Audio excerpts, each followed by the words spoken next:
tardes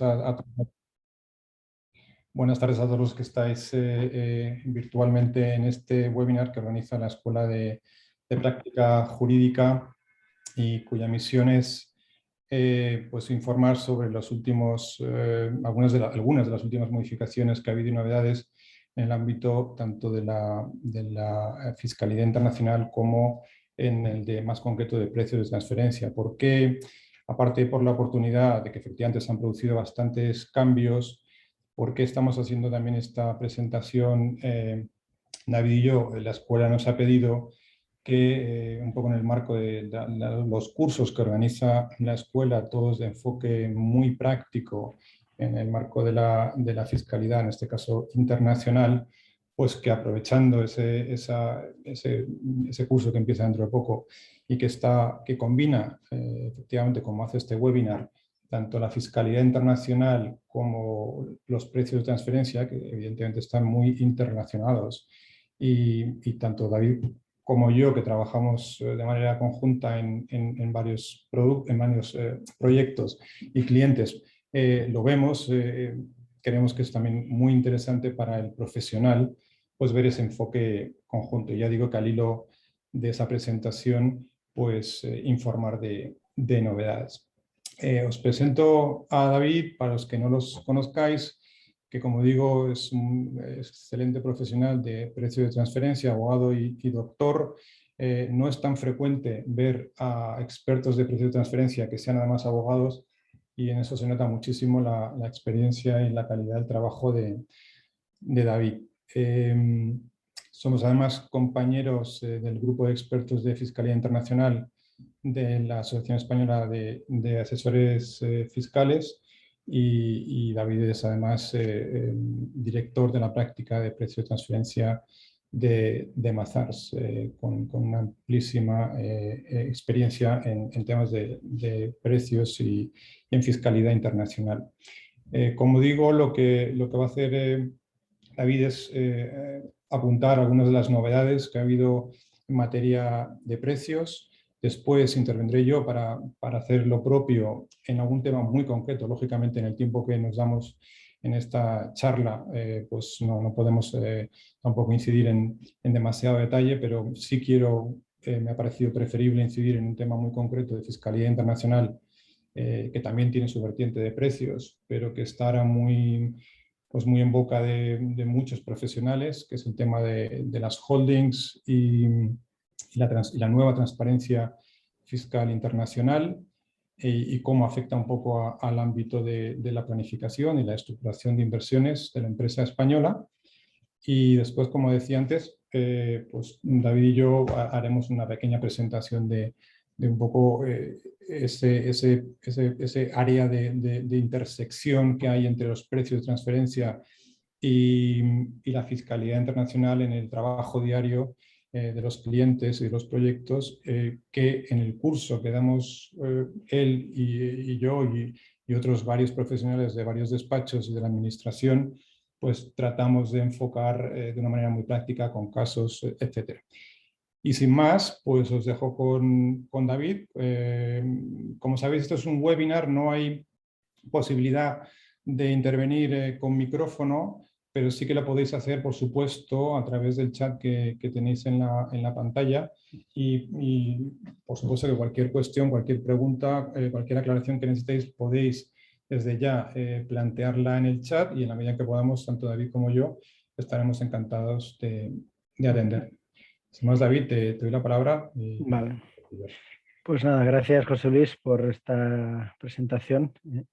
Y bueno, pues como muy bien dices, un poco el objeto del webinar de hoy es que todos los asistentes, a quienes saludo, un poco vean el enfoque práctico de las cuestiones que más adelante trataremos en el curso este, pero que, digamos, avanzamos ahora con base a determinadas novedades que han ido ocurriendo en 2021 y al menos en precio se ha añadido también al final de 2020, ¿no? Porque se han habido algunas novedades que ocurrieron a finales del año pasado y que están teniendo, digamos, su aplicación, su aplicabilidad práctica precisamente en el ejercicio 2021, ¿no?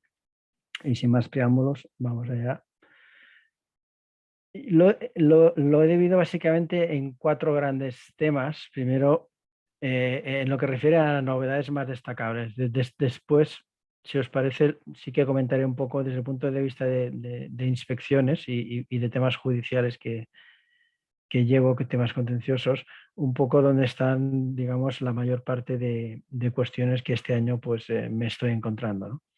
Pero desde el punto de vista estricta de novedades, bueno, son ya mayormente conocidas, pero como digo, intentaré un poco comentar desde el punto de vista práctico qué están suponiendo, ¿no? La primera ya la conocéis todos, evidentemente se ha hablado muchísimo ya de las implicaciones del COVID, de la pandemia en todo lo que es precios de transferencia a lo largo de 2020, incluso y 2021, pues una de las cuestiones, de las preguntas más recurridas era precisamente pues, qué ocurre este año 2020 a efectos de documentación, a efectos de validación de los precios de transferencia. Tengo que mantener la misma política que tenía antes si pues, me han cerrado la fábrica, si no puedo acceder a materias primas, si me han cerrado las tiendas, etcétera, etcétera, ¿no? O la socorrida pregunta de qué pasa con las unidades de riesgo limitado, ¿no? ¿Pueden tener pérdidas, sí o no? Pues todas estas cuestiones, digamos que están tratadas en mayor o menor medida en el informe de diciembre de 2020, que he de decir que es un muy buen informe. Faltan algunas cosas, pero sí que es cierto bueno, que era un informe que estaba bueno, que estaba muy solicitado y que era necesario sacarlo, ¿no? Entonces, yo creo que, como digo, es un buen informe. Dejar algunos temas pendientes, pero yo creo que es una guía muy, muy interesante. Simplemente respecto a la misma, evidentemente las inspecciones de este año 2021 todavía no sabemos cómo se va a tratar este tema por parte de la inspección. Sí que sabemos que históricamente, pues bueno, siempre digo yo que inspecciones que llevamos del ejercicio 2011, 2010, 2009, 2008, pues, o 2014, por ejemplo, 2013, pues, en época de importante crisis económica, pues sí que es cierto que la inspección seguía exigiendo rentabilidades positivas a todas las empresas, ¿no? Como si la crisis no existiera, ¿no? No sabemos si ese mismo tratamiento se va a dar con el tema del COVID y de ahí siempre, desde el primer día, la recomendación, más allá de la guía esta de la OCDE, siempre ha sido el tenerlo todo muy bien documentado y muy bien justificado, ¿no? Pero insisto, este es uno de los documentos pues, estrella de este año 2021. Se han seguido haciendo seminarios, se seguirán haciendo seminarios sobre este tema y vamos a ver ahora ya cómo respira la agencia tributaria respecto a esta cuestión.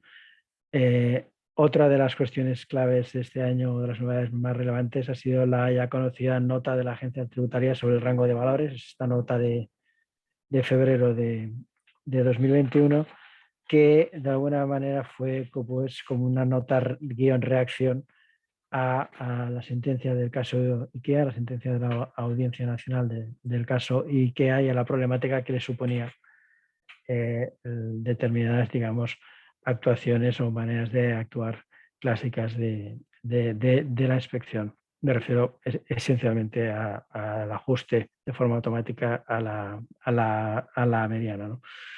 Esta nota de la agencia tributaria ya sí que se ha visto aplicada con efectos retroactivos a ejercicios anteriores, es decir, inspecciones de este año 2021 respecto a ejercicios del 16, del 17, del 18, se está aplicando. Huelga a decir que la nota, a mí personalmente creo que es una nota muy positiva. Ahora no da tiempo a entrar en ella a fondo, pero es una nota muy positiva, soluciona muchas cuestiones, como por ejemplo el tema de la potestad o la posibilidad de admitir que todo el rango de valores en un estudio de benchmarking, por ejemplo, o en un análisis de comparabilidad, pues todos los valores de ese rango de precios o de rentabilidades puedan ser válidos, se pueden considerar suficientemente fiable. El tema de que en caso de ser necesario un ajuste, pues si la rentabilidad o el precio está dentro del rango intercuartílico, está dentro de ese rango, en general no cabe hacer ningún ajuste, con lo cual también cabría entender que si todo el rango es suficientemente fiable, pues mientras esté dentro de ese rango, aunque sea el rango completo, pues tampoco cabría hacer ningún ajuste. Y que en caso de que la rentabilidad o el precio de transferencia esté fuera del rango, pues se tenga que hacer al punto del rango, el ajuste se tenga que hacer al punto más próximo de ese rango. Es decir, erradica ese automatismo de ajuste a la mediana, partiendo de la premisa de que el rango sea lo suficientemente fiable. Y esa es un poco la clave de la cuestión, ¿no? Porque un aspecto que entiendo yo que no es positivo de esa nota es precisamente que da a entender, incluso lo expresa de diversos apartados, que en el caso de que estudios de benchmarking, da a entender que el rango nunca va a ser fiable cuando se haga un estudio de benchmarking. Recordaros, los estudios de benchmarking son los que se hacen con bases de datos y es el 70% de los análisis económicos que se incluyen en las documentaciones de precios. Con lo cual, claro, si de alguna manera la agencia tributaria da a entender que cuando se hace un benchmarking el rango nunca será suficientemente fiable, en caso de que haya la rentabilidad de la compañía o el precio caiga fuera de rango, el ajuste siempre va a ser automático a la mediana, ¿no? Es un poco la conclusión que da a entender la nota y es lo que nos estamos encontrando. La verdad es que es lo que nos estamos encontrando. Es decir, que el caso que se hace un estudio de benchmarking, se calcula un rango de rentabilidades, por ejemplo, pues margen neto sobre ventas, pues entre el 3 y el 7 con un rango del 5. Pues resulta que la rentabilidad del cliente está en el 2,5. Pues se va a hacer sí o sí un ajuste al 5, porque está fuera de rango. Y se va a hacer al 5 porque se va a partir de la premisa de que sí o sí siempre van a haber defectos de comparabilidad, ¿no? Obviamente, mi opinión es que, bueno, y esta reflexión la hace la agencia tributaria en su nota partiendo de una interpretación de las propias directrices de la OCDE que en mi opinión no es la acertada, ¿no? No, como digo, no vamos a entrar a fondo en ello, pero simplemente un matiz, ¿no? O llamó la atención sobre el siguiente aspecto, es decir, de mantenerse la posición de la agencia tributaria en su nota, daría lugar a un contrasentido, ¿no? ¿En qué aspecto? En el aspecto de que lo que determinaría si un rango, si los comparables que están en un rango son fiables o no son fiables, no sería el análisis del propio rango, no sería el análisis de los propios comparables, sino el hecho de que la rentabilidad del cliente, o sea, de la empresa, el precio de transferencia estuviera dentro o fuera. Es decir, si está dentro, no hay ajuste a la mediana porque se entiende que no hay defectos de comparabilidad. Y si cae fuera, sí. Entonces, esto no tiene sentido. Es decir, lo que da lugar o lo que al final lleva a la conclusión de que en un rango de valores, de precios, de rentabilidades, es suficientemente fiable o no, no es el que la rentabilidad de la compañía, del contribuyente, esté dentro o fuera de ese rango, sino es el análisis de los comparables, ¿no? De las empresas o de los precios que se han utilizado a efectos de ese análisis de comparabilidad, lo cual yo creo que es un poco un contrasentido y el propio ejemplo que utiliza la agencia tributaria en su nota pues también refleja esa contradicción, ¿no? Es decir, una misma empresa, pues un año, es una misma empresa con un mismo estudio de benchmarking, pues un año le hacen ajuste a la mediana y el año siguiente le hacen ajuste al rango más próximo. Simple y llanamente porque un año estaba dentro de rangos y el año estaba fuera, pero el benchmarking era el mismo, los comparables eran los mismos, entonces no tiene sentido que un año fueran fiables y el otro año no, o lo son o no lo son, con independencia de que el cliente caiga dentro o caiga fuera. Es un poco la conclusión, ¿no?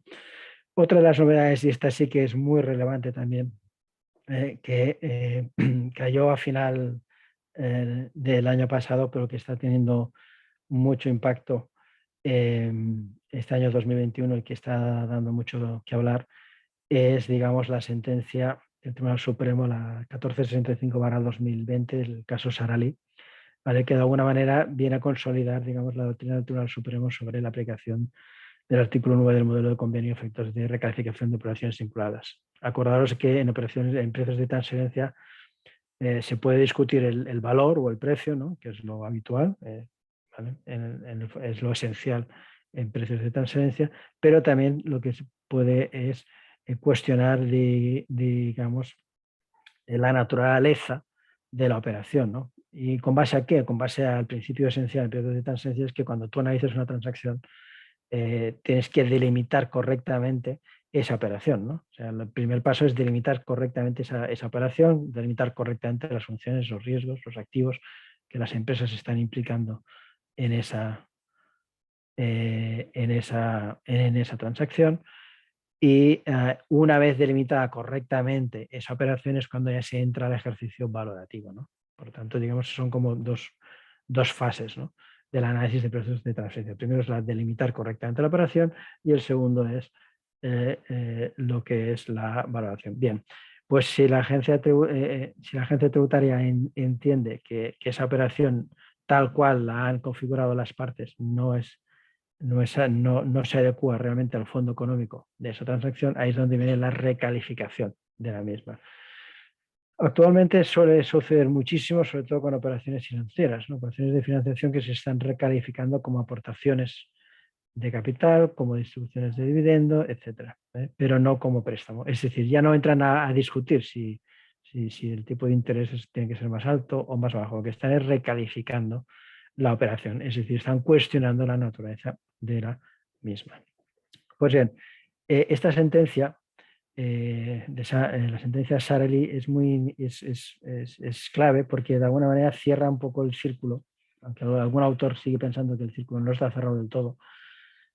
Cierra el círculo respecto a dos sentencias anteriores. Me refiero al caso, a la sentencia de 2012, la sentencia 5303 de 2012, el caso BIC, ¿vale? Y la sentencia 2411/2016, del año 2016, que es el caso Peugeot, ¿no? O sea, la primera sentencia BIC ya fue un revulsivo en su día porque era una sentencia que lo que venía a decir es que cuando la inspección, cuando una autoridad fiscal entra a analizar una operación vinculada, vía artículo 9 del modelo de convenios, acordaros, el principio de Arrent está en el artículo 9 del modelo de convenio, y cuestiona la naturaleza de la operación, es decir, entra a recalificar, a disregar, lo puede hacer directamente vía aplicación del artículo 9 de los convenios sin necesidad de acudir a ninguna norma interna. Esa sentencia BIC del año 2012 supuso un antes y un después, porque hasta entonces le preguntas a cualquier persona o cualquier inspector, incluso de la agencia tributaria, y le preguntabas, oiga, y otra vez del antiguo artículo 16 de la ley de impuestos, del texto refundido de la ley de impuestos sobre sociedades, ¿puedo recalificar una operación vinculada? ¿Puedo ignorarla? ¿No? Como si fuese una norma de antiabuso, pero específica para operaciones vinculadas, específica para precios de transferencia, y la respuesta era que no. Pero vino la sentencia BIC de 2012 y automáticamente cambiaron. A partir de la sentencia BIC la respuesta empezó a ser que sí, que se puede hacer con el 16 y actualmente con el 18, ¿no? Entonces, bueno, esta sentencia BIC en ese aspecto pues hizo bastante daño porque automáticamente pues te encontrabas recalificaciones por parte de las autoridades fiscales sin, digamos, acudir a ninguna norma anteuso. No siempre era así, es decir, te encontrabas también recalificaciones acudiendo a las normas de simulación o al antiguo FADE o actual conflicto de aplicación de la norma.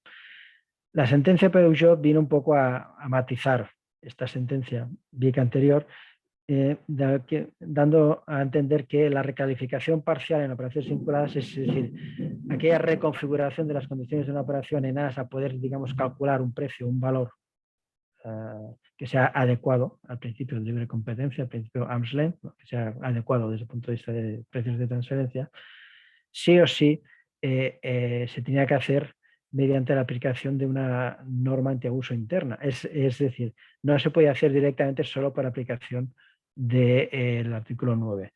¿Y por qué, y por qué era así? Simple y llanamente porque lo que venía a decir es que, y además es que es correcto, en normativa española no existe una norma antiabuso específica para precios de transferencia. O sea, tenemos las normas de calificación del artículo 13 de la Ley General Tributaria, las del 15, las del 16, simulación, conflicto en la aplicación de la norma, pero no hay lo que se denomina una disregard clause o una norma antiabuso específica de precios de transferencia. Sí que se incluía una en las directrices de 2010, que permitía una recalificación total o parcial, es decir, la total implicaba prácticamente una ignorancia total de la operación y la parcial implicaba una recalificación parcial solo, es decir, el cambio de las condiciones, pero no la ignorancia absoluta de la operación. Pero esa cláusula nunca se reguló efectos internos en la normativa española y, por tanto, las directrices, como sabéis, hay soft law, y una cosa es que sean interpretativas y otra cosa es que sean de directa aplicación y que sean fuente de derecho, ¿no? Con lo cual teníamos por un lado la sentencia Vic y por otro lado la sentencia Peugeot. Pues bien, la sentencia Sara Ali no contradice las otras dos, sino que va un poco más allá, ¿no? Digamos, es un posible que para mí acaba de cerrar un poco el círculo, porque lo que viene a decir la sentencia de Sara Ali es que el artículo 9 es una norma habilitadora, es una norma de mínimos, que por tanto debe ser desarrollada por la normativa interna de los respectivos países. En otras palabras, sí que contradice claramente la sentencia BIC, dice que no se puede aplicar el artículo 9 de los convenios de forma directa, es decir, para recalificar operaciones no puedes ir directamente simplemente diciendo pues es un tema de precios de transferencia, artículo 9 del convenio entre España y el país de turno, recalificó. No se puede aplicar de forma directa, sino que tiene que tener una norma habilitadora. Y aquí es donde entra, digamos, el matiz importante que el alto tribunal que dice, bueno, entonces, una vez necesitas una norma habilitadora, lo que hay que establecer es cuál es el objetivo de la actuación de la autoridad fiscal, cuál es el objetivo de la inspección. Si mediante esa recalificación lo que se estaba buscando es simplemente una valoración, entonces, si el objetivo es valorar, ahí la norma es el artículo actual 18 de la Ley de Impuestos sobre Sociedades, antiguo artículo 16. Es decir, artículo 9 del convenio, artículo 18 actual de la ley, y entonces, digamos, puedes reconfigurar parcialmente las condiciones de la operación, que vendría a ser a delimitarla de forma correcta para poder hacer tu valoración. Lo que no puedes hacer es cuestionar su naturaleza. ¿Vale? Puedes cambiar alguna condición, pero no puedes cuestionar su naturaleza, no puedes ignorarla. Ahora bien, si tu objetivo como autoridad fiscal no es la valoración, sino que es cuestionar la naturaleza, la justificación de la operación en sí misma, ahí ya no tienes que ir vía norma de valoración de operaciones vinculadas, no tienes que ir vía artículo 18, sino que tienes que ir vía una norma antiabuso de derecho interno. Y en nuestro caso es o te vas por simulación o te vas por conflicto en la aplicación de la norma. ¿Vale? De hecho, en la sentencia Sara Ali dio la razón a la administración y dijo que la recalificación que había hecho era correcta, pero era correcta porque precisamente había ido a través del artículo 9, el artículo 13 de la Ley General Tributaria, y de ahí se había ido al fraude de ley, al conflicto de la aplicación de la norma, con lo cual, digamos, había actuado de forma correcta. ¿Vale? Por tanto, esta sentencia creo que es muy importante. Vaya por delante que algunas autoridades fiscales aquí en España pues siguen pensando que se puede recalificar de forma automática y simplemente a través del artículo 18 vía mención del artículo 9.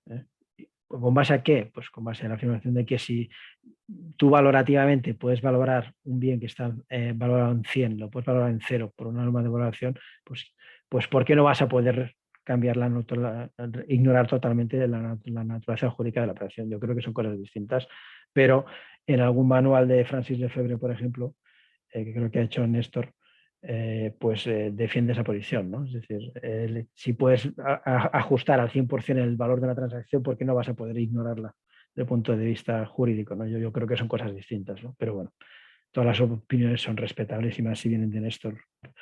Pero yo diría que son cosas distintas. Temas pendientes que han quedado, el proyecto de la OCDE, el Pilar 1 y Pilar 2 está ya bastante avanzado. Como sabéis, hubo un acuerdo en julio pasado, ¿vale? Se va a acabar de desarrollar a lo largo de 2022 con la idea de ponerlo en marcha ya, entrar en vigor en 2023. Sí que es cierto que el Pilar 1 afecta a grandes grupos multinacionales con una cifra de facturación por encima de 20 billones con B de euros. Pilar 2 ya más bajo, ya hablamos de 750 millones. Sigue siendo algo para grandes grupos multinacionales. Bueno, establece un mínimo de tributación en las jurisdicciones, las que lo denominan market jurisdictions. Y sí que es cierto que todavía no hay un consenso al 100%, pero están muy cerca. Tenía prácticamente los países que ya han firmado, son 130, se representan casi el 90% del GDP a nivel mundial, ¿no? Y los que faltan son 3 europeos, curiosamente. Falta Hungría, bueno, no tan curioso, Hungría, Irlanda y Estonia, los que faltan a nivel de Europa según el último anuncio del Ecofin de hace unas semanas. Y a nivel del resto de países, pues falta Kenia, Nigeria, Perú, Sri Lanka y, bueno, como no, determinados paraísos fiscales como Barbados o San Vicente y las Granadinas, ¿no? Bueno, pero mayormente están prácticamente todos los países. Yo creo que al final se va a llegar a ese acuerdo. Es interesante en el tema del Pilar 2 que dice que sí que los países libremente pueden aplicarlo a umbrales más bajos de facturación, o sea que igual se puede aplicar por debajo de los 750 millones, hay que verlo. Y bueno, ya el tan conseguido tributación mínima del 15%, ¿no? que ha salido en prensa todas estas últimas semanas, desde el mes de julio. Bueno, yo creo que el consenso está ahí y que no tardará en acabar de incorporarse el resto de países. Hay que ver qué sucede este 2022 si lo pueden acabar de cerrar. Se me antoja un poco pronto 2023, pero hay mucha prisa por avanzar en estos proyectos, simple y llanamente porque quieren evitar a toda costa todas estas medidas unilaterales que están aprobando los diversos países, entre ellos España, ¿no? Otro tema que está pendiente es la revisión del capítulo 7 de las directrices, el tema de los cargos por servicios, un tema muy sensible, como sabéis, porque las inspecciones pues, los cuestionan mucho y vamos a ver si se puede ya acabar de revisar este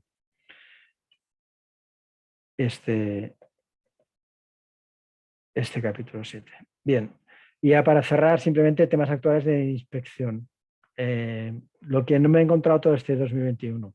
Como pongo aquí, los clásicos nunca mueren, es decir, siguen sin aceptarse las pérdidas en las filiales, da igual cuál sea la situación, no las aceptan.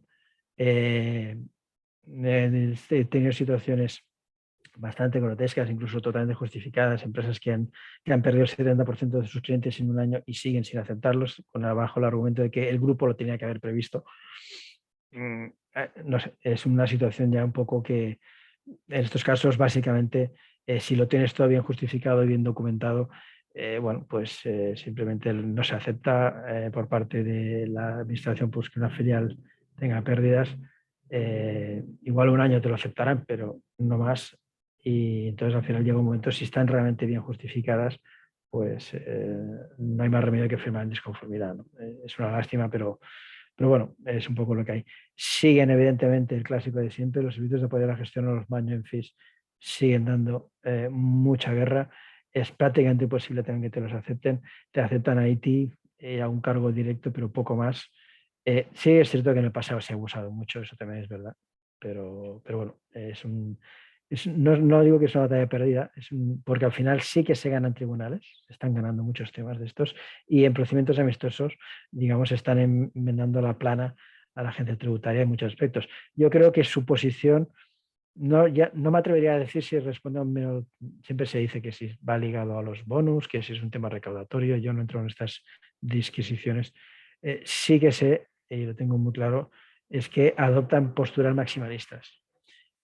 Muchas veces en inspecciones los management fees, digamos, igual parcialmente se deberían ajustar y yo lo veo a veces con los clientes se comenta y oye, es que esta parte yo creo que esto no es justificable Y aun cuando hagas esos planteamientos, aun cuando se hacen esos planteamientos a la inspección, estando todo lo demás bien justificado, bien documentado, que es clave, si no, olvídate. Aún así, no aceptan. O sea, llega un punto ya que buscan un argumento u otro, llevándolo al absurdo para no aceptarlos. Entonces, simplemente no acepta este tipo de cargos y ya está. No hay que darle más vueltas. Con lo cual significa que hay que tenerlos bien documentados, hay que tenerlo bien justificado todo, hay que ser razonable también en los cargos, no se puede cargar todo y a partir de ahí pues tomar la decisión más oportuna ante la inspección, ¿no? Lo que está yendo a más, como decía, la recalificación de operaciones en inspección financieras, ¿vale? El escrutinio de la documentación hasta límites bastante absurdos, se está llegando a unos límites, es decir, van directamente a destruir la documentación buscando contradicciones, o sea, palabras que, typos, o sea, lo que sea. Es decir, y lo llevan hasta a un límite que, vamos, que es absurdo porque siempre hay algo que puede utilizarse en un sentido u otro, ¿no? Y, bueno, es un poco una postura que, que se ha adoptado y que, bueno, que te lleva a que si la documentación está bien hecha, pues al final decides con el cliente si firmas en conformidad o en disconformidad y te vas a procedimiento amistoso, que yo creo que es lo mejor en la mayoría de casos. Y una cuestión también muy curiosa es que le han cogido el gusto a los ratios, al cálculo de ratios. Entonces te ponen en duda el volumen de determinados gastos aun cuando sean con terceros. O sea, yo me he llegado a encontrar situaciones en que me decían bueno, es que tenía unos gastos de personal muy elevados, que están por encima del ratio del sector, del ratio de los comparables que ellos habían identificado y que no te los aceptaban, ¿no? Y oiga, es que son gastos con terceros. O sea, entonces están entrando en una dinámica que yo creo que es un poco absurda o, digamos ya un poco fuera absoluta de límites. Lo que subyace detrás en el caso de las filiales es decir, oiga, es que un buen gestor, en este caso la matriz, no permitiría esto. Bueno, pues por desgracia hay gestores, hay empresas que se gestionan bien y empresas que se gestionan mal, sean filiales o sean independientes. Es decir, hay de todo. Temas más novedosos, muy interesante este. Se está utilizando la nueva letra E del artículo 7, apartado 10 de las directrices de 2017, que incluye una lista de ejemplos de costes de accionistas. Pues como novedad se introdujo esta letra E, que se refiere básicamente a costes auxiliares relacionados, digamos, con el corporate governance, con el gobierno corporativo de la multinacional, ¿no? Y eso ha sido traducido a efectos de la agencia, del Instituto de Estudios Fiscales y de la Agencia Tributaria como los costes de la gobernanza general del grupo. Y de ahí se ha pasado a los costes de la gestión y, digamos, y de supervisión general del grupo. Con lo cual, al final, todo lo que venga de forma centralizada de un grupo se entiende que son pues, los costes. Yo en actas y en temas judiciales que llevo pues he encontrado temas como frases como diciendo que estos costes son debidos al peso del grupo, la necesidad de gestionar bien el grupo. Entonces, ¿no? O sea, corporate governance es toda la normativa de gobierno corporativo. Se está refiriendo a eso. No se está refiriendo a la gestión general o global del grupo o a la coordinación de... No, se está refiriendo a corporate governance. Evidentemente los grupos, las empresas de un grupo necesitan determinada cohesión y forma de actuar, pero eso no es el corporate governance. Bueno, es una cuestión curiosa que me he encontrado, ¿no? Y por último, ya acabo, y te dejo, José Luis. Mayor concienciación sobre la importancia e incidencia de la problemática de precios en operaciones corporativas y de M&A también. Nos lo hemos encontrado bastante. Actualmente están pidiendo mucho asesoramiento para temas de M&A o, digamos, reestructuraciones ligadas a operaciones corporativas. Ha aumentado muchísimo la complejidad jurídica de los casos de precios de transferencia, tanto a nivel de inspección por especial como a nivel contencioso. Ya no es un tema de valoración, es un tema ya, digamos, jurídico, o sea, la complejidad de las directrices y toda la normativa que le rodea y el aumento de expertise de la inspección hace que realmente estos temas sean de una alta complejidad jurídica. Y también empiezan a ser muy habitual ver peticiones de servicios de análisis de riesgos o due diligence solo de precios de transferencia, lo cual hasta hace un par de años prácticamente no existía. Nada más, José Luis, y perdona porque me he ido totalmente de hora.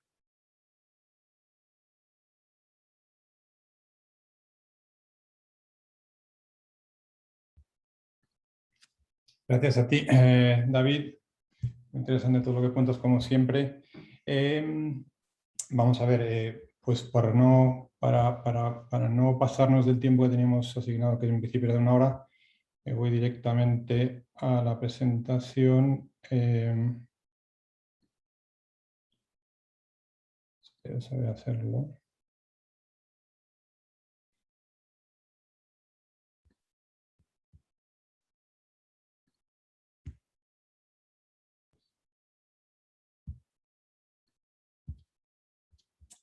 Se ve bien la pantalla, ¿verdad?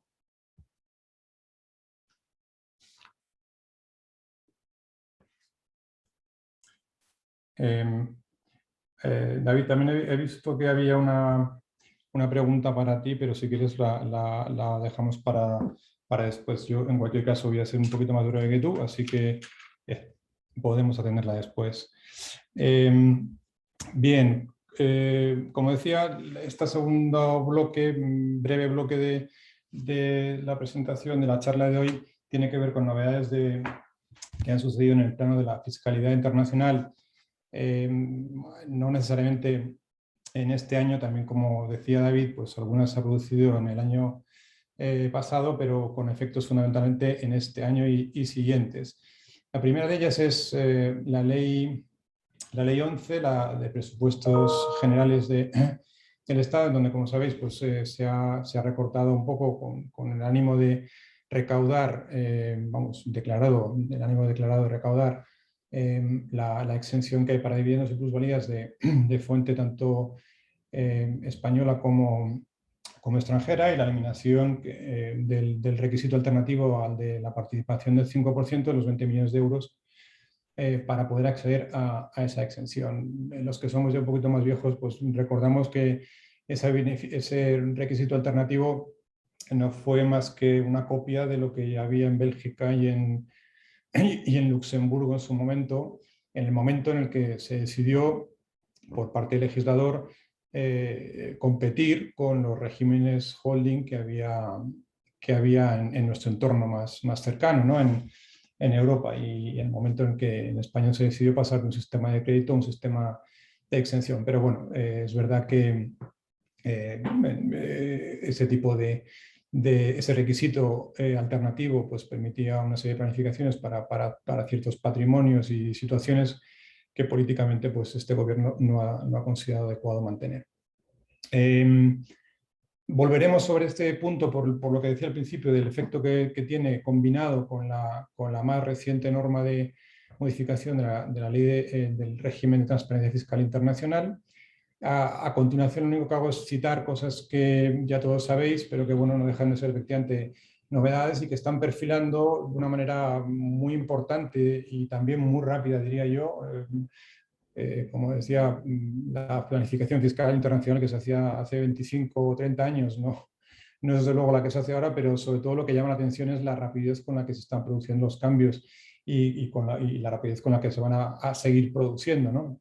Como decía también David, a propósito de los pilares y de las comunicaciones que ya ha hecho también la Unión Europea. En el plano de medidas anti-ilusión, pues España ya tenía en su legislación alguna norma que limitaba el aprovechamiento de un gasto cuando no generaba como consecuencia de una distinta calificación del instrumento un ingreso tributable en el otro extremo. Pero bueno, como consecuencia de la directiva de ATAP, de anti-elusión, anti-abuso, pues se ha aprovechado para introducir ya toda la panoplia de posibles situaciones de hibridación, tanto de instrumentos financieros como de entidades, como de establecimientos permanentes que son en un sitio establecimientos y en otro no, dobles residencias o dobles no residencias, híbridos invertidos, híbridos importados. con consecuencias que son básicamente la doble no inclusión de un ingreso en ninguno de los estados de pagador y perceptor, o el gasto en un sitio y el no ingreso en el otro. Y solucionándose con una regla primaria y una regla secundaria. Resumo muchísimo, como podéis imaginar, porque la norma es bastante compleja. En donde, bueno, pues en primer lugar se denegará, cuando se produce esa serie de situaciones, se denegará la deducibilidad del gasto, y en segundo plano, en segunda instancia, no se dará la exención en el otro estado. El Real Decreto de mecanismos transfronterizos, el que ya se ha ido comentando también a lo largo del año pasado, esa vuelta de tuerca, ¿no? Tanto para contribuyentes como para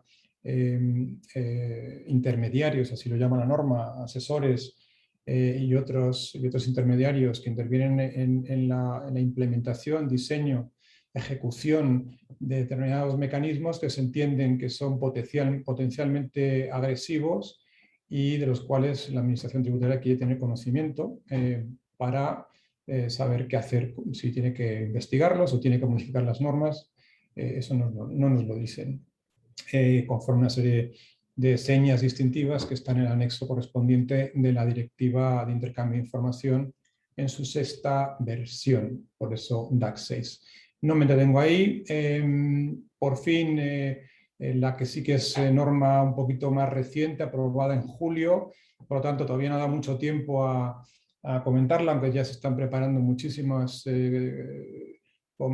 conferencias y charlas en sede de la Asociación Española de Asesores Fiscales, de la que a la que pertenecemos tanto David como yo, en el Colegio de Abogados, también en la Asociación de Derecho Financiero, la rama española de la IFA.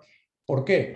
Porque, y ese es el tema fundamentalmente el que yo quiero hablar hoy, os quiero comentar un poco mis reflexiones y las que ya ha habido en algún sitio también, pues porque creo que, si bien efectivamente se están produciendo muchísimos cambios en fiscalía internacional y casi no da tiempo, ¿no?, a seguir el paso del legislador, tanto el nacional como el internacional, ¿no?, y todas las medidas que están impulsando desde la Unión Europea y de la OCDE, esta tiene especial importancia porque creo que afecta, no solo es una cuestión técnica, no solo es una cuestión de recaudación, yo creo que afecta ya a la competitividad de la empresa española, y llama mucho la atención, desde luego, los que, como digo, llevamos unos cuantos años en esto, pues haber vivido el momento en el que se decidió en el 96, el Real Decreto 7 y 896, luego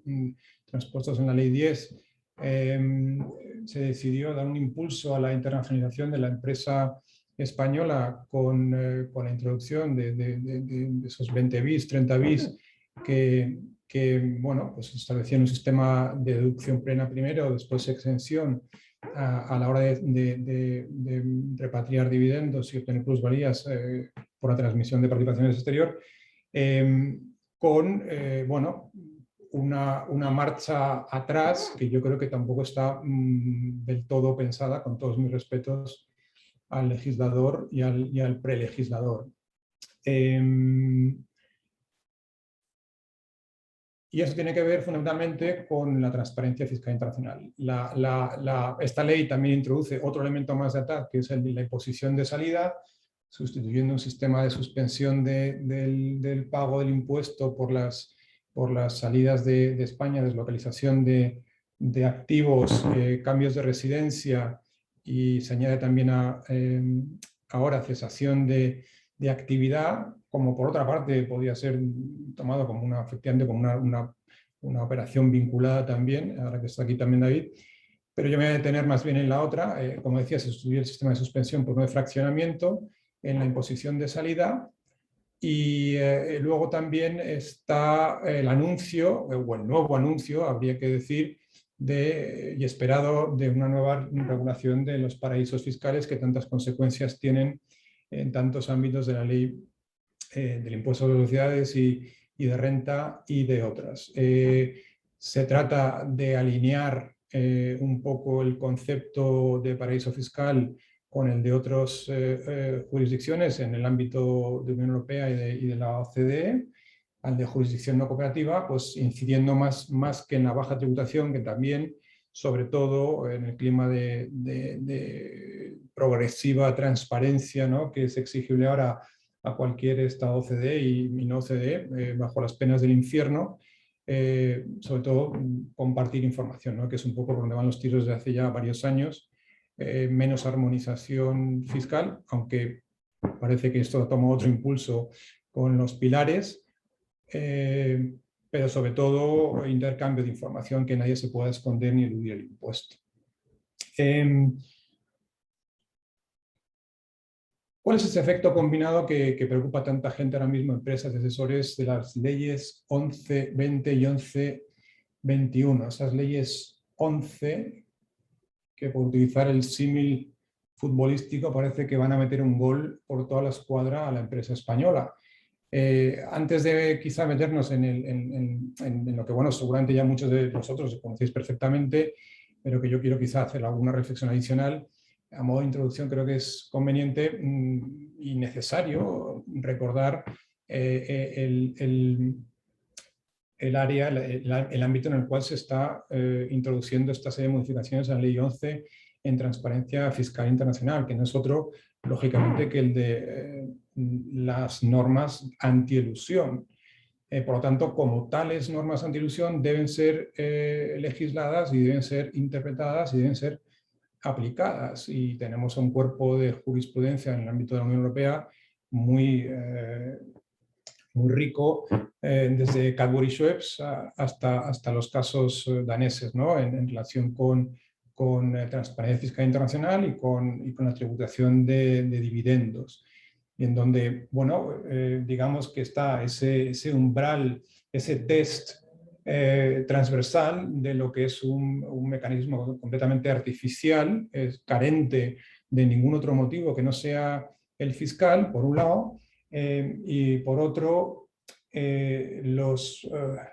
los institutos de la realidad económica, de la actividad económica real, por un lado, y del motivo económico, por otro, que no tiene por qué ser idéntico, que no tiene por qué ser igual al de la realización de una actividad económico. Y por último también el de la sustancia, de la infraestructura para realizar la actividad correspondiente, ya sea la que corresponda a una actividad económica real, ya sea la que corresponda a cualquier otro motivo económico que se aduzca, que es por el cual se está utilizando una sociedad holding. Tenemos también la acción 6, en la que me voy a incidir, sobre el uso abusivo de convenios. No nos olvidemos que los casos daneses le dan un repaso a la doctrina digamos, de abuso en el contexto de aplicación de directivas, como es la de matriz filial y la de los intereses y cánones, pero también se apoya en una interpretación del beneficiario efectivo en convenios. Todos esos aspectos quedarían para horas de hablar, ¿no?, lógicamente, pero aquí queremos ser un poquito más breves y ir a un tema muy concreto. Y aquí solamente esta es una introducción. Por otra parte, este año también la Comisión ya ha anunciado que, bueno, en ese impulso global que hay por modificar básicamente los parámetros por los cuales se va a regular la fiscalidad internacional, por un lado, la reasignación de la imposición en función de los países de mercado en Pilar 1 y el establecimiento que también citaba antes David de un tipo mínimo global, Pilar 2, pues la propia Unión, ya muy de la mano o siguiendo también muy de cerca a los trabajos de la OCDE, también ya ha anunciado, ¿no?, que si bien pues, el proyecto BICIS pues, ya de base común consolidada pues, se abandona, se sustituirá por otro que tendrá en cuenta una base común, más o menos, pues una base imponible común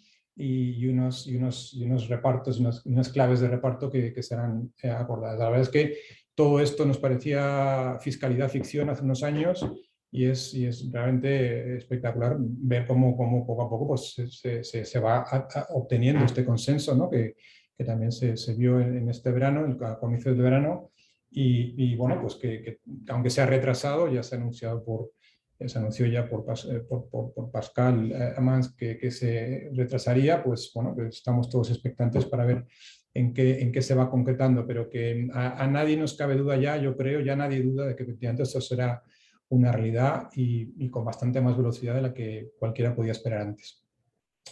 En esta comunicación me llama la atención que la versión inglesa hace referencia a las sociedades fantasma, perdón, en la versión española se hace referencia a sociedades fantasma y en la inglesa se utilizan shell companies. Parece que el apelativo fantasma es un poquito más negativo, ¿no? que el de shell, pero en cualquier caso, y esto creo que es importante una vez más a los efectos de analizar lo que vamos a hacer ahora, la norma española de transparencia combinada con la de exención de dividendos y plusvalías, de nuevo, shell, fantasma, pues uno no puede dejar de pensar en montajes, como dice el Tribunal de Justicia, totalmente artificiales, ¿no? que carecen de absoluta sustancia y motivo económico de ningún tipo. Y esto es lo que yo creo que hay que tener siempre muy presente a la hora de interpretar y leer las normas que acaban de ser aprobadas por el Parlamento. Y que, bueno, esperamos también que Dirección General de Tributos y la agencia, que me consta que están avisados perfectamente, pues bueno, pues de manera conjunta, contribuyentes, asesores, empresas y la administración, pues podamos interpretarlo de manera más o menos razonable, porque si no creo que las consecuencias son bastante graves para todos, ¿no? Entonces, lanzo dos preguntas que son importantes a la hora de interpretar la norma que vamos a ver ahora. Es decir, por un lado, ¿cuál es la infraestructura que realmente se puede pedir una entidad holding para que entre dentro de este ámbito de aplicación de normativa antiabuso? En el 95, a propósito de la introducción precisamente, si mal no recuerdo, de la normativa de transparencia internacional, la Dirección General de Tributos dijo, mira, una sociedad holding extranjera me vale con que tenga un administrador. Y luego ha habido muchísimas más consultas después que lo han confirmado. Bueno, no parece ser que esto es lo que pide el Tribunal de Justicia y no parece ser que vaya a ser el estándar que podamos ahora tener en cuenta.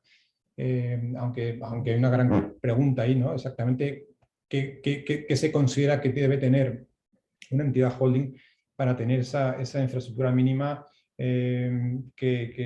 bueno, pues que la haga acreedora de aplicación de directivas o de normativa de convenio o en este caso eludir una normativa de transparencia fiscal internacional.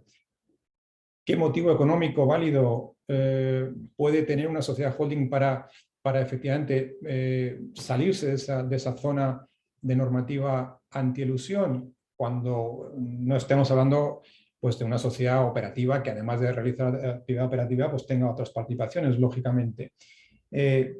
Por sí mismo una holding, una holding que esté en un país intermedio entre dos sociedades, ese mismo hecho, el de no estar ni en el país de residencia del inversor, ni en el país de residencia del país en donde se invierte, hace a que la entidad holding carezca de motivo económico válido. Yo creo que no.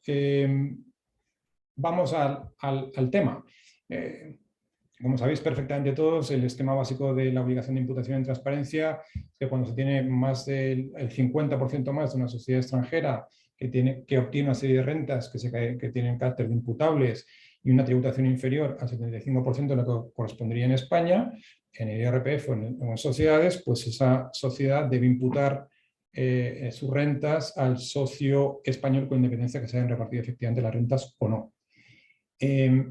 Cuando salió la normativa de transparencia, la verdad es que se hacía muy difícil pensar en qué casos específicamente iba a aplicar. Yo me he encontrado en mi carrera profesional de casi 30 años un caso solamente en donde ha habido que rellenar un modelo de sociedades con renta imputable en transparencia fiscal internacional.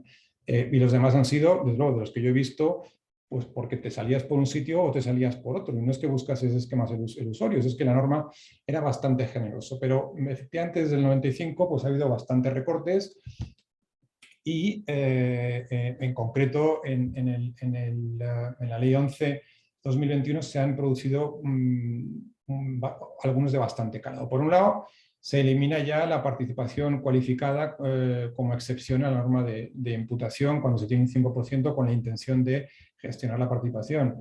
Se elimina la propia excepción de holding cualificada, que es precisamente la que tiene ese tipo de rentas. Se añaden otras rentas que son imputables en algún aspecto provenientes de la directiva ATAD. Los establecimientos permanentes ya se consideran también entidades controladas a efectos de la norma de transparencia y por lo tanto las rentas que obtengan ese tipo de establecimientos permanentes no tendrán derecho a exenciones, se imputarán directamente en base en España.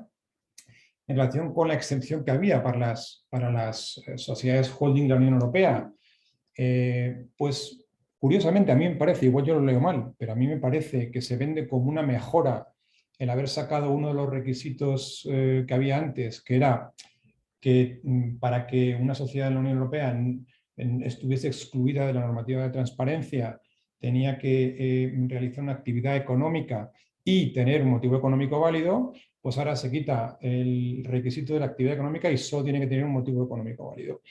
Para mí, es que lo que tendría que ser, y conforme a la doctrina del Tribunal de Justicia, es que tendría que poder demostrar una de las dos cosas. O realiza una actividad económica o tiene un motivo económico válido. En las dos situaciones debería poderse verse excluida.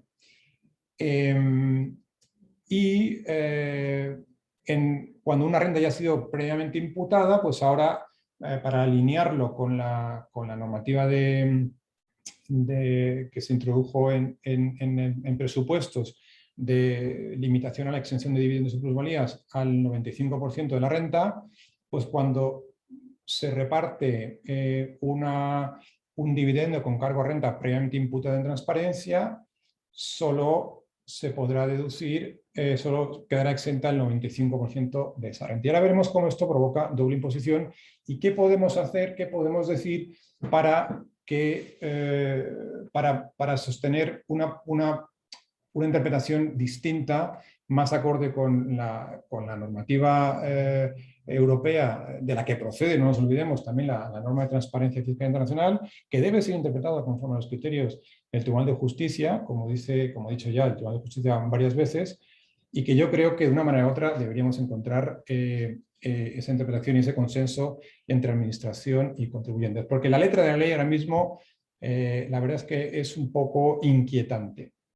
¿Cuáles son esos posibles efectos no deseados, y pongo ahí entre paréntesis, o sí, de estas dos leyes 1120 y 1121, y que afectan a la manera como se planifican las inversiones internacionales de la multinacional española? En primer lugar, todos lo conocéis, si una sociedad holding situada en el extranjero recibe dividendos y plusvalías de otras sociedades situadas en ese mismo país o en un tercer país y como consecuencia de un mecanismo para evitar la doble imposición interna o internacional como el que teníamos en España, no lo olvidemos, hasta el pasado 31 de diciembre, no somete a tributación ese dividendo, esa plusvalía, por definición, puesto que es tributación cero, estaríamos por debajo del umbral de tributación del 75% de lo que tributaría en España, puesto que en España ese dividendo tributaría, como sabemos, al 1,25% efectivo, es decir, el 25% del 5% que no queda exento cuando se recibe ese dividendo. Por lo tanto, tendríamos que cualquier sociedad holding que obtenga dividendos en el extranjero debería imputar la renta a España, y en España, lógicamente, se trataría como tal dividendo y debería tributar al 1,25. ¿Esto realmente se ha querido? Yo me pregunto, realmente me lo pregunto y no lo tengo nada claro. No lo tengo nada claro, entre otras cosas, porque ¿cómo puede ser que unas sociedades holding en el extranjero que hasta el 31 de diciembre se consideraban que no tenían ningún efecto elusivo, de repente ahora todas la tengan? Y además no se ha planteado ni siquiera un régimen transitorio. Yo creo que aquí lo que ha sucedido, lo cuento un poco después, es que se han mezclado dos objetivos totalmente distintos de dos normas distintas. Una, la de recaudar, que provoca el cambio, la aplicación de la limitación a la exención del 5% del dividendo de renta extranjera. Es verdad que apoyado con la excusa de esta norma que permite la directiva de matriz filial, y otro, la de antiilusión, que es la de la transparencia fiscal internacional. Y se han mezclado un poco las dos cosas y se ha llegado a un resultado, yo creo, que realmente no querido, pienso. Por otro lado, tenemos que esa imputación de un dividendo que obtiene una sociedad holding extranjera, al recibirse en España como un dividendo, digamos, real, cuando la renta realmente se distribuye, tenemos que nuevamente ese dividendo debería tributar al 1,25%. Y no hay ninguna norma específica, si hay una general, que diga o que hayan pensado, en la que haya pensado el legislador para evitar esa doble imposición. Y para mí esto es quizá una de las pruebas más evidentes de que esto no se pensó bien. Porque si uno ya está diciendo que en el reparto, en la imputación de un dividendo de una sociedad holding extranjera se debe aplicar perdón, si uno está diciendo que el dividendo que paga una sociedad holding extranjera con cargo a renta previamente imputada solo puedes aplicar el 95% de exención, es evidente que tenías que haber pensado que antes ya se ha imputado esa renta y que va a tributar al 95%. El único apoyo que tenemos ahí para defender que no debe tributar el dividendo que se reparta con cargo a renta previamente imputada es el apartado 9 in fine del artículo 100, que dice que una renta solo puede imputarse una vez. Otro resultado, para mí, evidentemente no querido, es el de hacer que tribute no al 1,25, sino al 25%, nada menos, las plusvalías sobre la transmisión de una sociedad holding extranjera, en la medida en que haya imputado rentas a España en transparencia fiscal internacional. Esto es una norma digamos, muy penalizadora, pero que, claro, al expandirse tanto y de manera, yo creo, no muy pensada, la posible imputación de rentas de cualquier sociedad holding extranjera internacional, pues tiene una consecuencia también exageradamente no beneficiosa para el empresario español. Y no olvidemos que muchas sociedades extranjeras no es que se vayan a vender, holding extranjeras, sino que pueden ser objeto de reorganización de joint ventures, de fusiones, en donde no será siempre aplicable el régimen de diferimiento por la situación de la sociedad o por el tipo de reestructuración que se vaya a hacer. Antes estábamos protegidos con el 21, ahora de repente ese tipo de reorganizaciones puede verse afectada por el 25% de la norma. Y esto para mí es otro ejemplo clarísimo de que quizás no se ha pensado bien este efecto combinado. Por último, también se ha planteado el efecto que tienen ETVs, puesto que las ETVs, como sabéis, pues digamos que la única ventaja que tiene frente a cualquier otra sociedad española, que es que pueda repartir dividendos a socios no residentes sin retención con cargo a rentas que no hayan sido objeto de inclusión en base. Bueno, pues ahora tenemos una parte de la base que sí que se incluye y nos planteamos si en el IRNR también, como efecto rebote, no pensado demasiado, podría haber una tributación por la parte del dividendo o plusvalía que obtenga el no residente que se corresponda con dividendos y plusvalías a su vez obtenidos por la ETV y que no hayan tenido derecho a exención. Sobre esto, esta pregunta se hizo directamente hace no mucho a la subdirectora general de tributación de entidades, Silvia López Rivas, y os voy a decir la respuesta que nos dio, que creo que no la digo todavía porque creo que sirve para también utilizarla en el contexto de la interpretación más amplia de todo el régimen. Como decía, como conclusión, y ya voy acabando, disculpad que nos hayamos quizá extendido un poco más, como conclusión, yo creo que se han mezclado esos dos propósitos de recaudación y antiilusión de las dos leyes. Y voy al argumentario que yo creo que se puede utilizar para tratar de aplicar estas normas poco pensadas, poco coordinadas, sin que supongan realmente muchos pasos atrás en la situación de la multinacional española en el ámbito internacional. El artículo 21, o sea, en primer lugar, la comparación del impuesto que se pagaría en España y el que se pagaría en el extranjero, que como sabemos tiene que ser al menos el 75% de lo que pagase en España.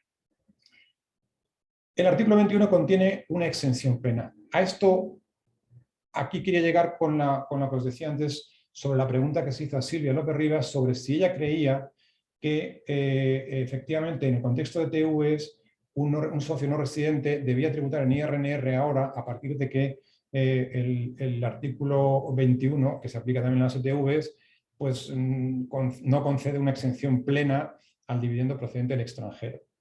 Y su contestación fue, tengo que decir que a título personal, siempre debe decirse, aunque bueno, lógicamente no es una opinión de cualquiera, que bajo su punto de vista lo que hay es, en el nuevo artículo 21, sigue siendo una exención plena. Que lo que hay es una minoración de esa exención, es decir, la necesidad de incluir en base imponible ese 5%, como un forfait de gastos relacionados con la tenencia de la participación que genera renta exenta y que proviene de la directiva. Si aplicamos este criterio, que fue una contestación en el ámbito de TVs, pero que también la hizo a propósito de una interpretación de los artículos 31 y 32, creo que ese mismo razonamiento se puede utilizar para decir que sí, en España lo que tenemos es una exención plena, o sea que la exención sigue siendo plena, pero que hay una obligación de incluir una serie de gastos en base imponible. La comparación entre el 0% que se paga en el extranjero por aplicación de una norma para evitar la doble imposición internacional o nacional, como la que teníamos en España hasta el año pasado, debería ser 0,0. Y 0,0 pues estamos igual, ¿vale? No se paga menos del 75% de lo que se pagaría en España. Y hasta ahí estaríamos bien. Y eso es una interpretación perfectamente plausible y que además, sinceramente, creo que no estaría en contra de lo que pretende el legislador con la norma de transparencia fiscal internacional. No digo que sea con la del 21. Bien, por otro lado, lo que decía antes, no podemos dejar de interpretar la norma de transparencia fiscal internacional como lo que es una norma antielusiva.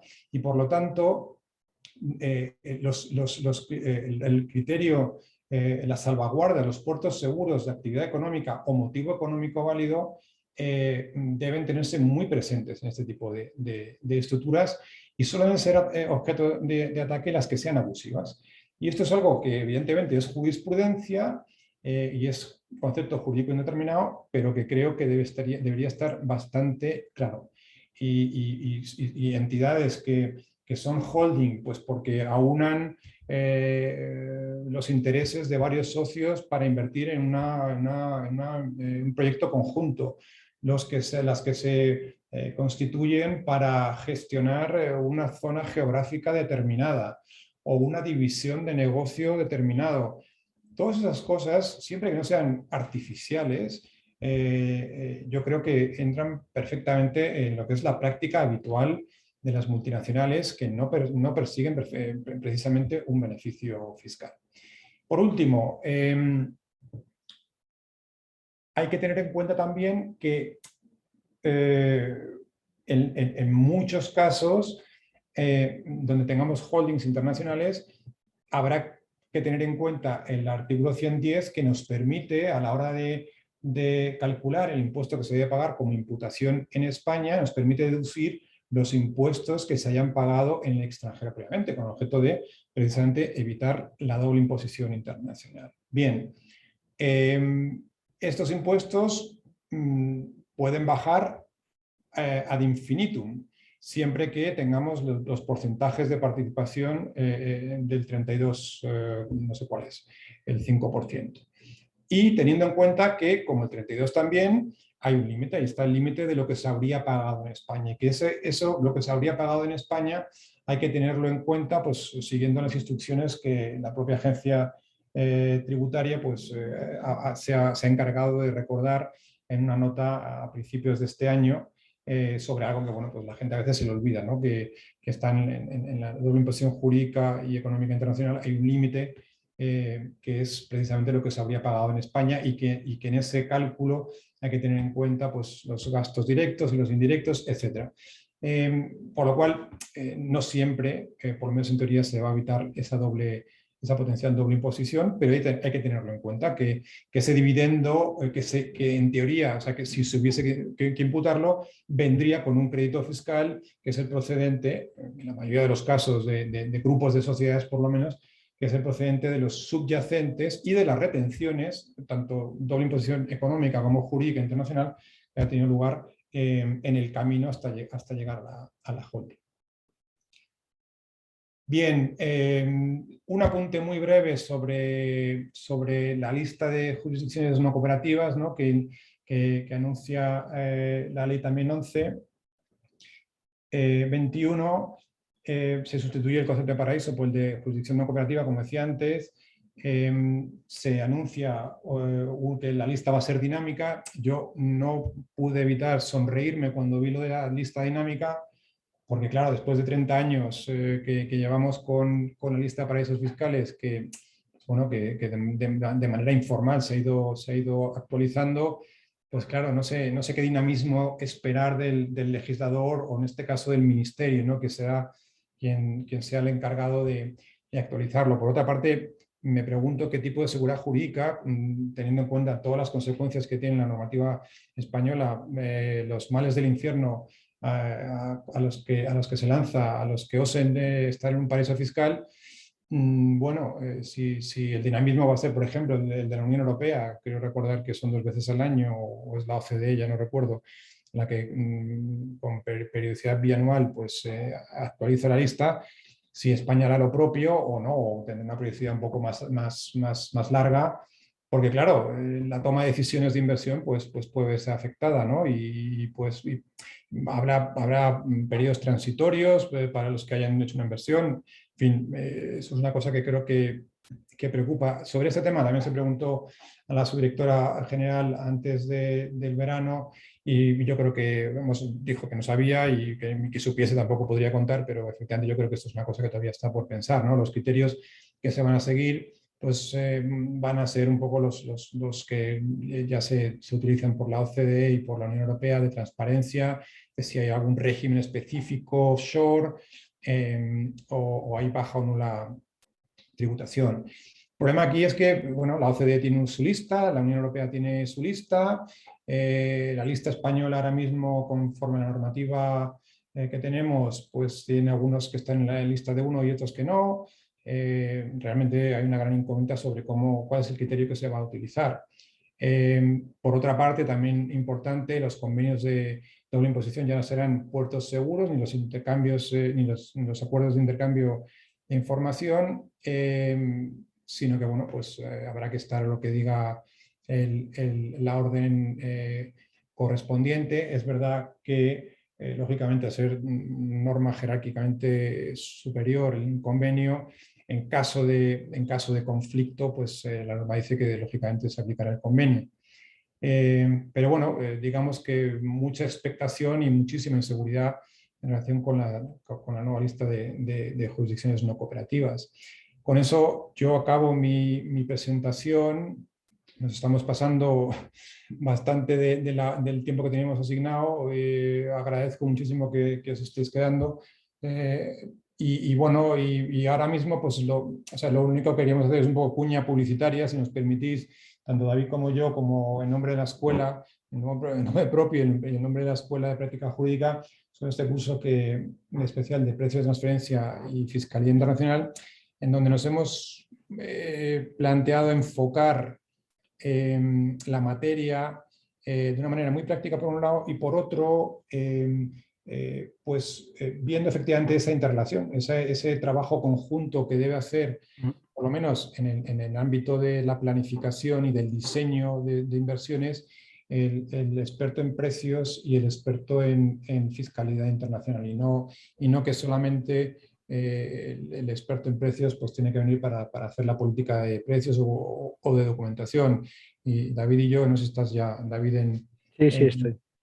pues la verdad es que nos lo hemos pasado muy bien en varios proyectos. Y bueno, queríamos únicamente, ya digo, hacer una brevísima de 2 minutos, de 5 minutos, presentación de un poco cómo enfocamos esta materia, David y yo.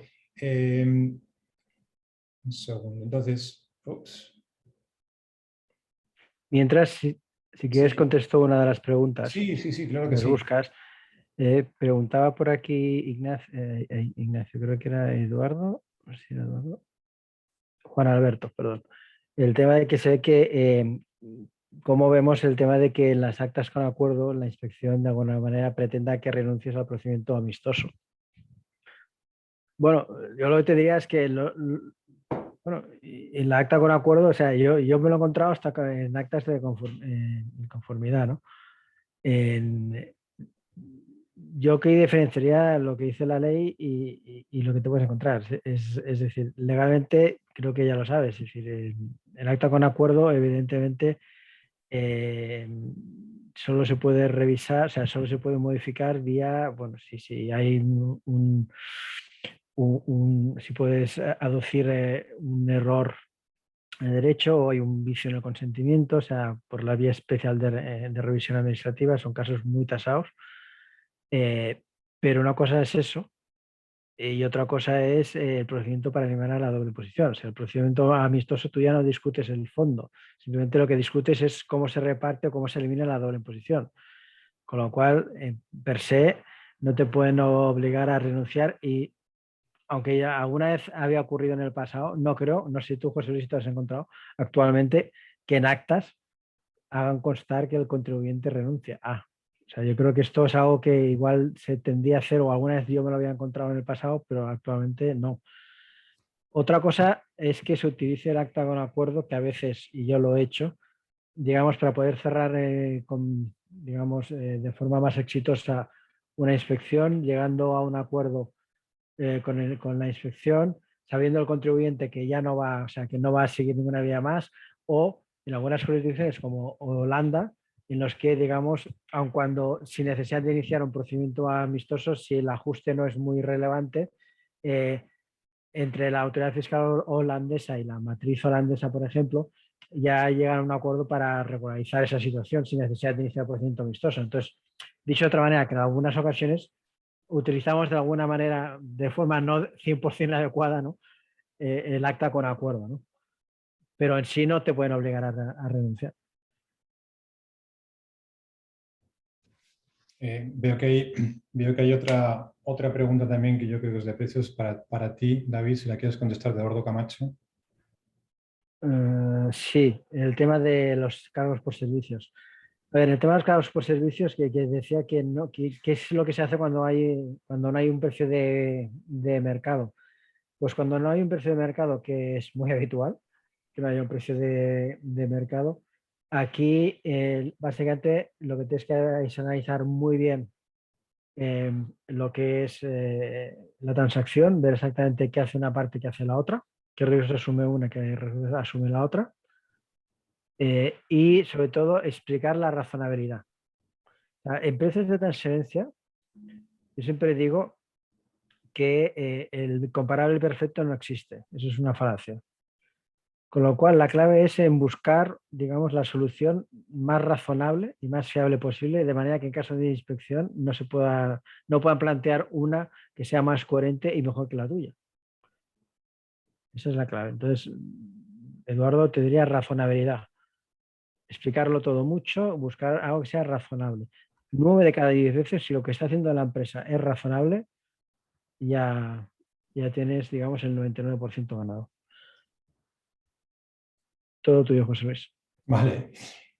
Nada, pues sobre esto ya digo muy brevemente, lo que nos planteamos David y yo con este curso pues es ver dónde hay esa zona de intersección entre la Fiscalía Internacional y precios de transferencia, dónde es fundamental a la hora de planificar que el experto en precios tenga en cuenta al fiscalista internacional y viceversa. Entonces, bueno, para empezar, cosas muy obvias, ¿no? Pero que ya se plantean desde el principio de una planificación, que es con el modelo de negocio, es decir, qué presencia fiscal se va a tener o se puede tener o se quiere tener o no se quiere tener en otro país. En la medida en que tengamos una presencia fiscal que sea un escenario permanente, una sociedad, pues lógicamente tendremos ya otro sujeto pasivo, otro contribuyente que tendrá necesariamente algún tipo de flujo con su casa matriz, con su casa central en su caso, y por lo tanto tendrá que estar presente el experto en precios. Cualquier sociedad instrumental, entre ellas las que hemos estado viendo antes, las holding que muchas veces tienen funciones verdaderamente financieras, que tienen funciones de back office, que tienen una necesidad de apoyo o que lo dan y que lógicamente generan también una serie de flujos que tienen que ser tenidos en cuenta a la hora de ver cuál es la cuenta de resultados global de la empresa y la fiscalidad que genera en perceptor y en el camino, en todas las retenciones recuperables o no que genera esa sociedad instrumental, holding o no. Y entre otros de los casos típicos también de ese efecto, tanto en cuestiones típicas de fiscalía internacional como de precios, pues reorganizaciones y ventas, ¿no? En donde tenemos valoraciones que hacer de una empresa o de unos activos y que a lo mejor en función de ese valor que tengan de mercado en ese momento van a tener después, van a dar derecho a un mayor valor amortizable o van a dar derecho o limitación a una exención en caso de venta. Eh, eh, cuando se hacen a lo mejor ventas de grupos que tienen filiales en varios países y en donde, bueno, pues en función de que la plusvalía correspondiente en cada uno de esos países pues sea más o menos grabada, o haya convenio o no haya convenio, bueno, pues hay esa tentación a poder modular los valores de venta en cada filial, si es que no se hace a nivel global, pues en función de la fiscalidad que tenga la venta correspondiente, ¿no? Una tentación pues, que se ve muchas veces y que hay que recordar, ¿no? El fiscalista que hay que recordar que eso no dejan de ser operaciones vinculadas, que no que por el hecho de que haya un comprador que sea no vinculado, las valoraciones que se hagan de cada una de las sociedades que sí pertenecen a un único grupo con una única voluntad, sí que son operaciones vinculadas y que pueden ser y que puede haber reasignación de valores.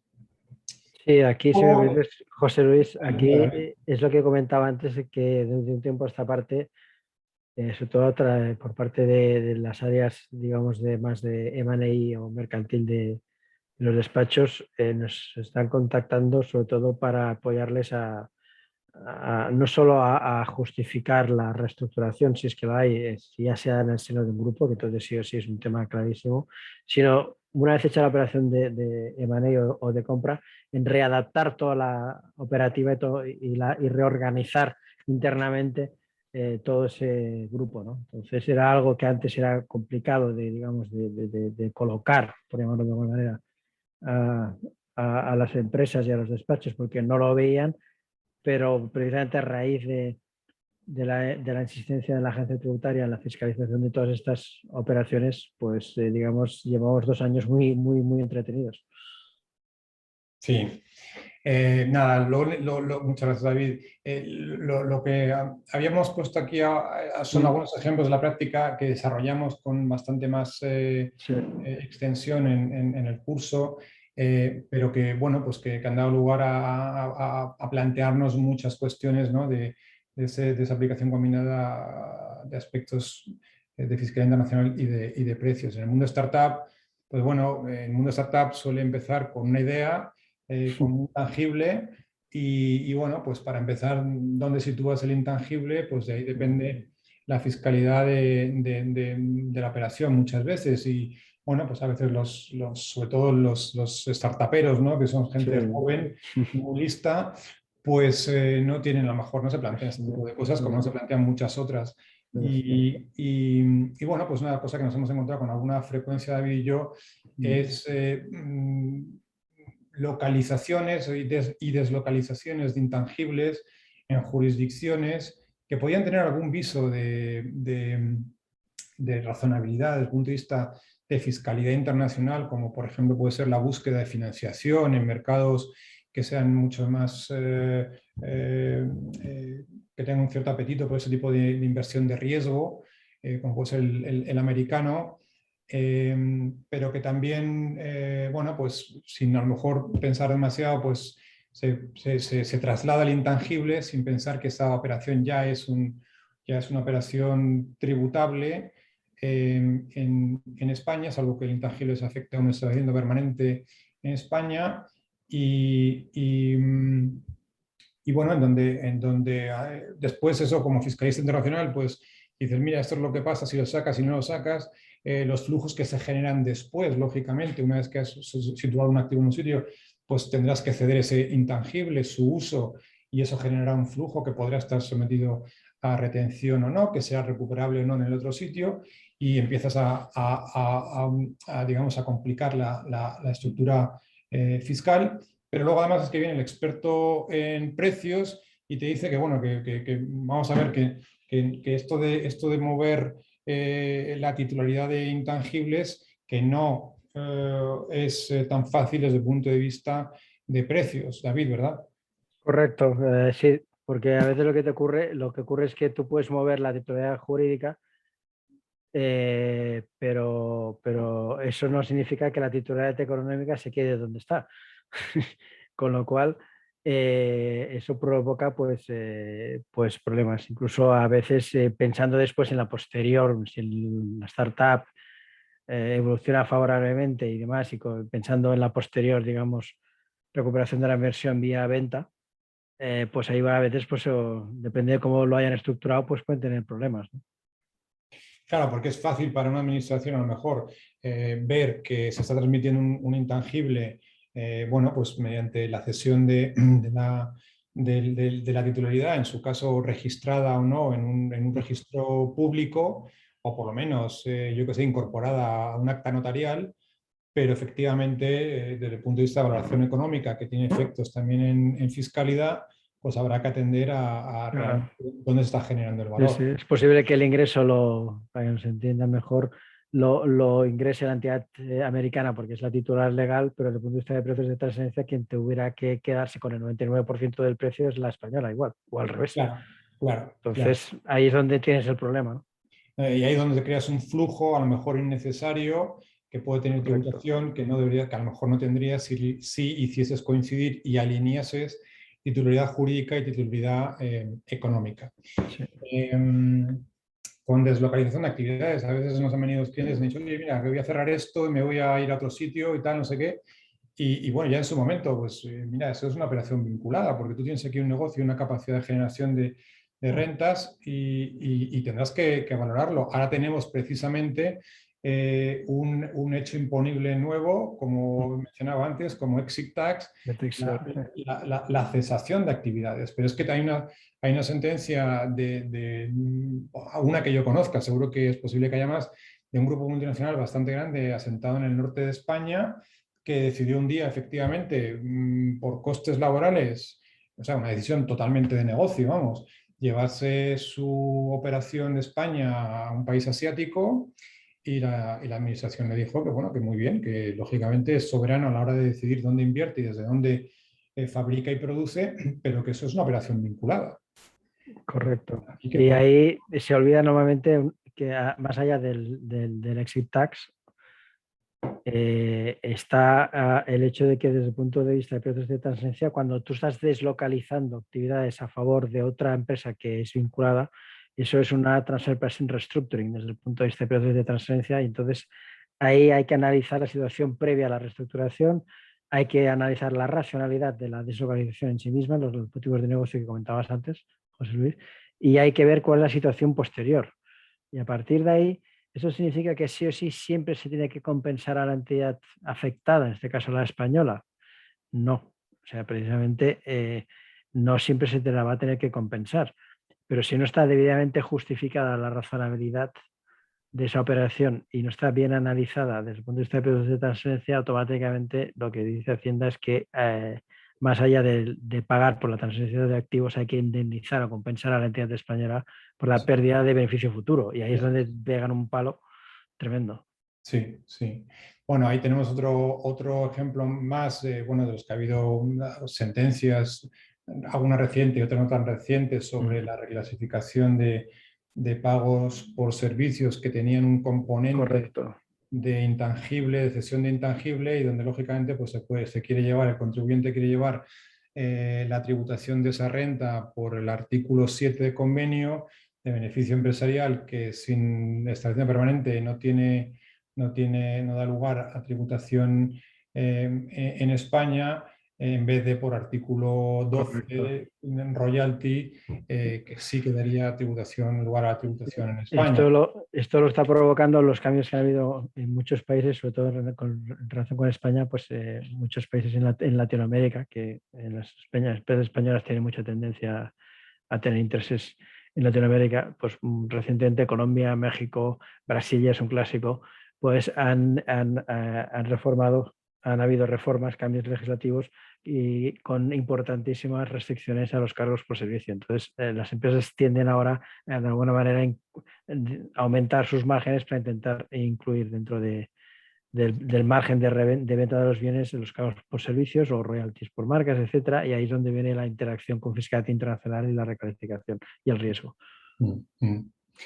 Bueno, pues de nuevo, muchísimas gracias a todos los que habéis permanecido toda la presentación, que habíamos intentado que fuese un poquito más corta. Espero que os haya servido, que os haya interesado.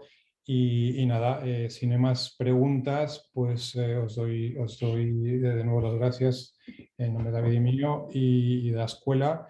Y nada, y hasta la próxima. Dios, buenas tardes a todos. Adiós, buenas tardes. Muchas gracias, José Luis y David. Soy Javier de la Escuela de Práctica Jurídica. Vale, gracias a ti. Muchas gracias a vosotros. Vale, adiós, hasta luego. Hasta luego, adiós.